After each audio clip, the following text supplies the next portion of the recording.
Broadcasting live from the Albay PIO News Center, providing you the most exclusive news update from all over the province. This is 12 o'clock Newsbreak.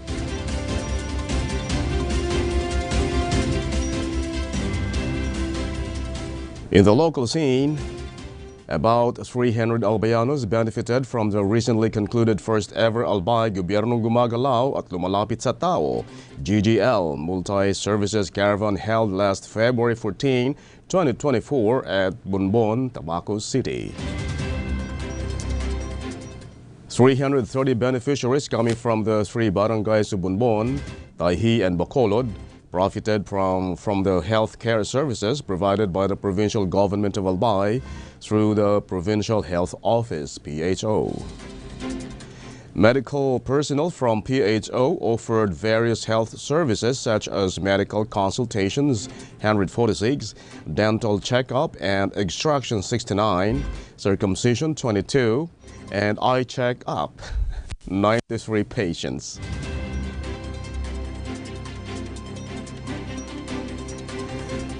Free eyeglasses were also given to 93 beneficiaries of eye checkup. And apart from the free consultations, PHO also distributed medicines, hygiene kits, and soaps. In other story, construction works have started on the housing project of the Marcos administration in the southern portion of the city. And Legazpi City Mayor Carmen Geraldine Rizal said the project located in Barangay Humapon is the first component in Albay of the Pambansang Pabahay para sa Pilipino Housing for PH, a flagship program of President Ferdinand Marcos Jr. aimed at solving the housing backlogs in the country by providing decent and affordable homes to Filipino families. The 387.6 million peso project will include two four-story buildings that will house 372 residential units and 31 commercial spaces inside an expanse of 3,000 square meters. Its completion is expected within this year.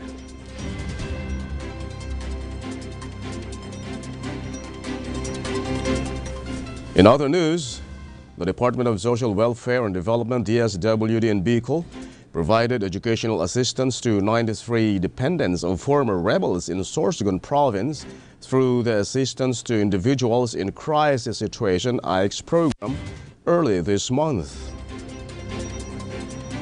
Justin Joy de Choco Escoro, DSWD Bicol AICS focal person, said the beneficiaries were children or relatives of surrendered New People's Army NPA members who are currently under the care of the Armed Forces of the Philippines, AFP.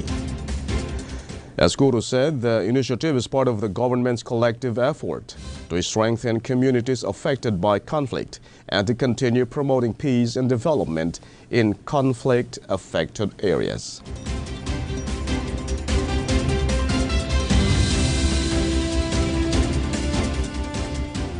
In the national scene, the Senate on Monday passed on third reading Senate Bill number 2534, which pursues a 100 peso daily minimum wage increase for employees and workers in private sector. 20 senators voted in favor, with 0 negative vote and no abstentions. Senator Chis Escudero clarified that based on existing laws, the bill exempts establishments with less than 10 employees, establishments with 3 million peso capital, and barangay micro business enterprises. Bill sponsor, Senator Jingo Israel, said a higher minimum wage would stimulate the economy and increase consumers' purchasing power. In other story, House leaders on Monday filed their own version of the Senate's measures seeking amendments to some economic provisions of the 1987 Constitution. House leaders explained that their resolution of both houses, RBH number 7, mirrors the Senate's. They said it would facilitate the measure's urgent approval while foreclosing all fears and doubts that the House has ulterior motives to include political amendments. Still, the House leaders flatly denied that this was meant to railroad or fast-track charter change.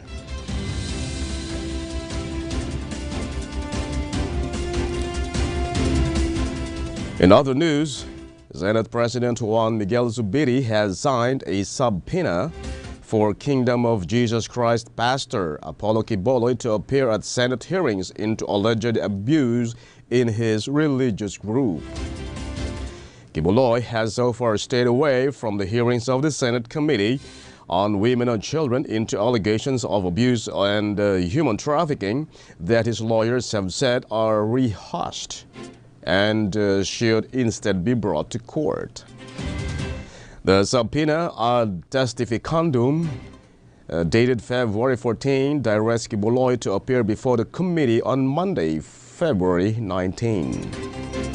The panel issued a subpoena to Quiboloy following his absence from the committee's past 3 hearings.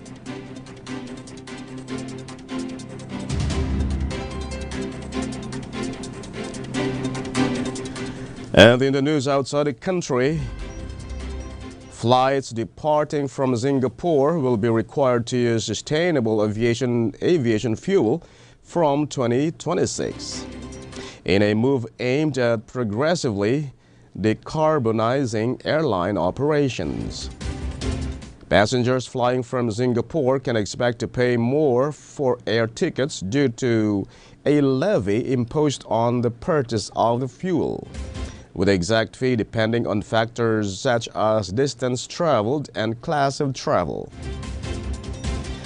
The initiative is part of the Singapore Sustainable Air Hub Blueprint, which was developed by the Civil Aviation Authority of Singapore.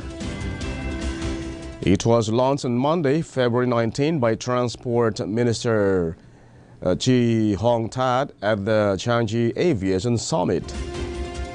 For starters, Singapore will aim for a 1% sustainable aviation fuel uplift target in 2026. In other story, Chinese Coast Guard personnel briefly boarded a Taiwanese tourist boat near a Taiwan-controlled island next to China's coast on Monday, February 19. The government in Taipei said in an escalation of tensions after China said it would carry out regular patrols. China announced on Sunday that its Coast Guard would strengthen law enforcement activity around the Kinmen Islands following the death of 2 Chinese nationals fleeing Taiwan's Coast Guard, having entered into prohibited waters too close to Kinmen, which lies opposite to Chinese cities of Xiamen and Xiaozhou. And finally, in the news outside the country, Palestinians are suffering colonialism and apartheid under the Israelis. Foreign Minister Riyad al-Maliki told the UN Stop Court on Monday, February 19, urging judges to order an immediate and unconditional end to Israel's occupation. The International Court of Justice is holding hearings all week on the legal implications of Israel's occupation since 1967, with an unprecedented 52 countries, including the United States and Russia, expected to give evidence.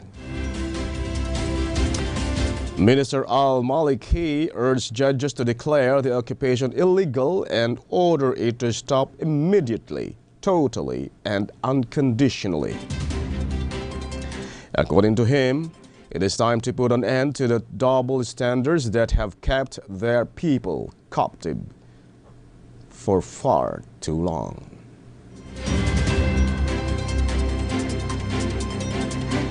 And that's all for the 12 o'clock news break, February 20, 2024.